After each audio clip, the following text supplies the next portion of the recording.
এক সপ্তাহে গড়ালো বিশ্ববিদ্যালয় শিক্ষকদের সর্বাত্মক কর্মবিরতি। তবু নেই সমাধানের উদ্যোগ। বেড়েছে আন্দোলনে যোগ দেয়া বিশ্ববিদ্যালয়ের সংখ্যা, সব মিলিয়ে এখন 40। বাংলাদেশ বিশ্ববিদ্যালয় শিক্ষক সমিতি ফেডারেশন বলছে এটি ব্যক্তিগত আন্দোলন নয়, বরং আত্মমর্যাদার। শ্রেণীকক্ষে ঝুলছে তালা, বন্ধ ক্লাস পরীক্ষা, আটকানো দরজায় আটকে গেছে সব কার্যক্রম। সব মিলে অচল স্থবির এক একটা বিশ্ববিদ্যালয়।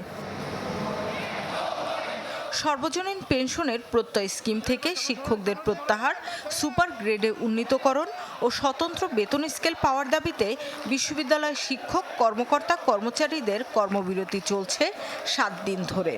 যতদিন আমরা চাকরি করছি সেখানে যদি আমরা সচ্ছলভাবে জীবনযাপন না করতে পারি, তাহলে এখানে চাকরি করার আমাদের দরকারটা কি? যা বলা হচ্ছে প্রকাশ্যেই বলা হচ্ছে, সুতরাং এখানে ভুল বুঝাবুঝির কোনো সুযোগ নেই, কিন্তু সংকট ঘনীভূত হওয়ার সম্ভাবনা আমরা দেখতে পাচ্ছি। প্রতিবাদের অংশ হিসেবে প্রতিদিনই নিয়ম করে ঘণ্টাখানেক সমাবেশ করেন শিক্ষকরা। এবার ঢাকা বিশ্ববিদ্যালয়ের কলা ভবনের এই কর্মসূচিতে যোগ দেন অন্য বিশ্ববিদ্যালয়ের শিক্ষকরাও। আমরা তো অনুকম্পা চাই না, আমাদের যোগ্য স্বীকৃতি চাই, আমাদের যোগ্য সম্মান চাই। প্রত্যয় স্কিম শিক্ষকদের কাছ থেকে প্রত্যাহার করতে হবে এবং স্বতন্ত্র পে স্কেল দিতে হবে। আন্দোলনের তীব্রতা বাড়লেও টনক নড়েনি উচ্চ মহলের।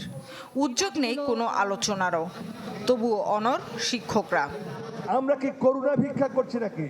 সত্যিই যদি আমরা একবার এই কথার ভালোভাবে প্রকাশ করি, এই 3টা দাবির বাইরে চমকে যাবেন আপনারা। 2015 সালে একজন লেকচারার, সবচেয়ে মেধাবী ছাত্র আমরা এখানে কাজে নেই, 23,000 টাকা, 22,000 টাকা, আমরা 23,000 টাকা এখানে হয়, 23,000 টাকা বেতনে চাকরি নেই 2015 সালে।